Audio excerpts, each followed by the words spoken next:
இங்க Jenny Joe அப்படிங்கிற hero ஹீரோயினை காட்டுறாங்க. இவங்க 2 பேரும் ரொம்ப நாளா லவ் பண்ணிட்டு இருக்காங்க. இப்போ ஜோ ஜெனியை விட்டுட்டு ஒரு பாய்ஸ் ட்ரிப் போயிருக்கனால அந்த கடுப்புல ஏதாச்சும் இவனை வெறுப்பேற்றணும் அப்படின்னு சொல்லி நான் என் பாய் ஃப்ரெண்ட் கொண்ட கஃபேக்கு வந்திருக்கேன் அப்படிலாம் சொல்லி வெறுப்பேற்றிட்டு இருக்கா.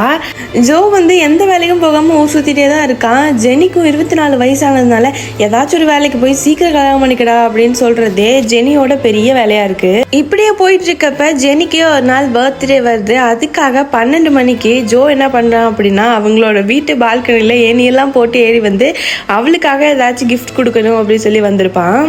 ஜெனியுமே போனதுமே எங்கே என்ன எடுத்துகிட்டு வந்திருக்க காட்டு காட்டு அப்படின்னு சொல்கிறப்ப அழகாக ஒரு பிங்க் கலர் ஹெல்மெட் வாங்கிட்டு வந்து கொடுத்துருக்கான். இப்போ தான் ஜெனி கேட்குறா வண்டியே இல்லாத எனக்கு ஹெல்மெட் மட்டும் எதுக்குடா அப்படின்னு சொல்லிட்டு ஹீரோவுமே உனக்காக தான் இதை வச்சுக்கோ அப்படின்னு சொல்லி சர்ப்ரைஸும் பண்ணி முடிச்சிடறான். அதுக்கப்புறம் அன்றைக்கி நைட்டே பயங்கரமாக குடிக்கிறாங்க. அன்றைக்கி நைட்டு வேறு லெவலில் என்ஜாய் பண்ணிட்டு இருக்காங்க.